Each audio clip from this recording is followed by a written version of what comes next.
This person has been dead for 24 hours, but I can bring him back to life within 5 minutes. First, I installed the consciousness extractor on his head, then lifted his eyelids and pierced his eyeballs with neural probes to connect to his optic nerves. At that moment, the man's memories flowed like data through the probe and were transmitted to a hard drive. Next, I opened up his nervous system and skillfully placed his memories into an android's brain. Soon, I had completed this seemingly impossible surgery. As the android's program activated, the man was revived in another form. To confirm whether the memory implantation was complete, I conducted some simple tests. However, the human brain simply couldn't be compatible with a mechanical body, and rejection soon occurred. The android suddenly became violent and tore off its own face. Seeing the situation spiraling out of control, I cut the android's power supply, which meant the experiment had failed once again. Each experiment cost hundreds of millions of dollars. As the owner of the biotechnology company, I couldn't bear the pressure anymore and was forced to shut down the project. However, what happened next completely changed the fate of my family, and on the way home, I was in a car accident. When I regained consciousness, I was the only survivor among our family of 4. Looking at the 4 bodies on the ground, after a brief moment of grief, I made a bold decision. I called my colleague to rush over with the equipment. Seeing the chaotic scene, years of working together allowed him to instantly understand my intentions. But simply extracting memories could only place them in androids, if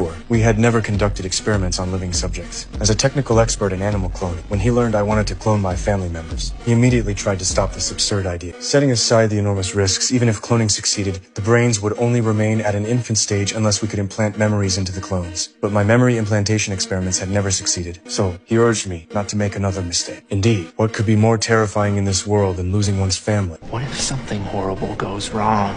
Something already has. Perhaps it was precisely this obsession of mine that finally convinced my colleague to help. However, we now faced a difficult choice. There were only 3 cultivation chambers in the warehouse, which meant I had to abandon one family member. With no time left, I used a drawing lots method and drew my youngest daughter. After a brief moment of sadness, we immediately began the cloning experiment. The entire process would take 17 days to complete. To monitor the cloning progress at all times, I moved directly to the laboratory. Fearing that my family would remember my youngest daughter after revival, I painfully deleted all memories related to it and threw away her photos from home. Since my family had disappeared for over 10 days, my daughter's teacher came to inquire about the situation, which I managed to deflect excuses. Only then did I remember to check my wife's phone and discovered hundreds of missed calls and text messages. I impersonated my wife's tone and replies and managed to deceive everyone. Now, there was only 1 day left before the clones would be fully formed, but the memory implantation simulation tests continued to fail. What was worse, if I didn't release the clones from the cultivation chambers today, they would grow according to the preset catalytic growth rate and would soon age and die. After careful consideration, I could only decide to release my family first, and then figure out the memory implantation problem later. But in the second before opening the chamber doors, we had no idea what had actually grown.